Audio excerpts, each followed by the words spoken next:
Hello, Bachcho. Let's read this question. So this question says, in a vernier caliper, having one main scale division is equal to 0.1 centimeter. It designed to have a least count of 0.02 centimeter. ठीक है, vernier caliper की least count कितनी है? 0.02 centimetre. If n be the number of divisions on the vernier scale and m be the length of the vernier scale, then आपको n और m की यहाँ पर क्या बतानी, वैल्यूज बतानी है. ऑलराइट, तो चलिए बच्चों इस क्वेश्चन को स्टार्ट करते हैं. So we can write down the key concept of this question. इस क्वेश्चन का बच्चों की कॉन्सेप्ट आप क्या लिख सकते हैं? आप इस क्वेश्चन का की कॉन्सेप्ट देखिए, लीस्ट काउंट लिख लीजिए. क्या लिख लीजिए? Least count will be the key concept of this question. आपके यहाँ पर वर्नियर कैलिपर की क्या बतानी है? यहाँ पर लीस्ट काउंट बतानी है. ठीक है, अब देखिए बच्चों, वर्नियर कैलिपर के लीस्ट काउंट हम डिफाइन कैसे करते हैं? लीस्ट काउंट होता है, देखिए, one main scale division minus आपका वर्नियर स्केल डिवीजन. ठीक है, this is define as a least count. ठीक है, वर्नियर कैलिपर की बात करें तो वर्नियर कैलिपर में आपका लीस्ट काउंट क्या होता है, इस तरीके से हम क्या करते हैं, डिफाइन करते हैं. ठीक है, अब देखिए क्वेश्चन में आपको कुछ वैल्यूज गिवन कर रखी है. Vernier calliper having one main scale division, यानी कि आपको वन मेन स्केल डिवीजन की वैल्यू गिवन कर रखी है. ठीक है, वन मेन स्केल डिवीजन किसके इक्वल है? 0.1 सेंटीमीटर के इक्वल है. ठीक है, ये बोला गया. Is design to have a least count, और लीस्ट काउंट भी देखिए आपको गिवन कर रखी है. कितनी गिवन कर रखी है? ये आपकी लिस्ट काउंट है इसकी, 0.02 सेंटीमीटर आपकी वर्नियर कैलिपर्स की. ठीक है, और if N be the number of divisions on vernier scale में नंबर ऑफ डिविजन्स कितने? एन है. And M be the length of vernier scale. ठीक है, एन आपके टोटल नंबर ऑफ डिविजन्स है वर्नियर स्केल में. ठीक है, और एम क्या है? लेंथ है. ठीक है, तो देखिए एक वर्नियर स्केल डिवीजन कितना होगा? एक वर्नियर स्केल डिवीजन देखिए हम बता सकते हैं टोटल लेंथ कितनी है इसकी. टोटल लेंथ देखिए कितनी है? M be the length. ठीक है, एम लेंथ है. ठीक है, और एन नंबर ऑफ डिविजन है, तो हम लिख सकते हैं आपका जो वन वीएसडी होगा, वन वर्नियर स्केल डिवीजन, वो किसके इक्वल होगा?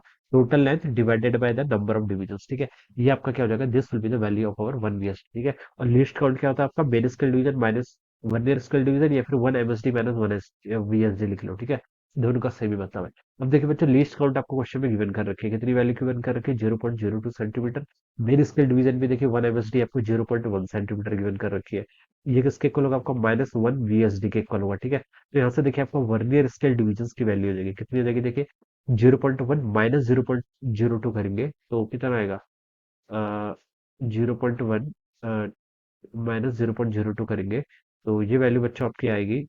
यहाँ से आपकी हो जाएगी देखिए 0.1 माइनस 0.02. ठीक है, 0.1 माइनस 0.02, ये वैल्यू आपको यहाँ पर से सॉल्व करनी है. इतना क्या? सेंटीमीटर. तो उसकी वैल्यू आपकी 0.08 के इक्वल आ रही है. कितनी आ रही है? 0.08 सेंटीमीटर. ठीक है, this will be the vernier scale division. ये आपका क्या आ गया? वन वर्नियर स्केल डिवीजन आ गया. अब बच्चों देखिए, वन वर्नियर स्केल डिवीजन किसके इक्वल होना चाहिए? यहाँ से बता सकते हैं एम बाई एन के इक्वल होना चाहिए. कितना होना चाहिए आपका? एम बाई एन के इक्वल. ठीक है, तो देखिए बच्चों, एम और एन की ये वैल्यू सेटिस्फाई करेंगे. ठीक है, तो जहां पर देखिए जिस ऑप्शन में एम बाई एन की ये वैल्यू सेटिस्फाई करेंगे, वो ऑप्शन आपका क्या हो जाएगा? करेक्ट हो जाएगा. ठीक है, यहाँ पर देखिए दो वेरिएबल्स है, एम भी है एन भी है. ठीक है, तो हमें ऑप्शन से ही बताना पड़ेगा. अब देखिए अगर मैं फर्स्ट ऑप्शन देखूँ तो 0.5 डिवाइड बाय 10 करूंगा तो कितना आएगा? 0.05. तो वो तो 0.08 के इक्वल नहीं है, तो बच्चों फर्स्ट ऑप्शन क्या हो जाएगा? इनकरेक्ट हो जाएगा. सेकंड पे देखिए क्या लिखा है? 0.4 डिवाइडेड बाय 9 करेंगे तो ये हो जाएगा आपका 0.4 डिवाइडेड बाय 9 करेंगे तो 0.08 तो बिल्कुल नहीं होगा. ठीक है, ये हम यहाँ पर से बता सकते हैं.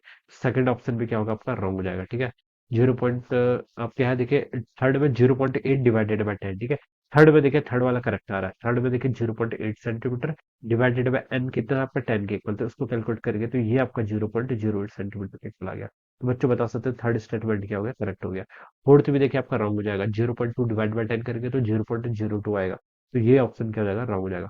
तो बच्चों करेक्ट ऑप्शन कौन सा है? आपका थर्ड वाला आ रहा है. ठीक है, so we can say the option 3 क्या होगा? इसके corresponding correct answer हो जाएगा. So I hope you all understood this concept. All the best and thank you so much.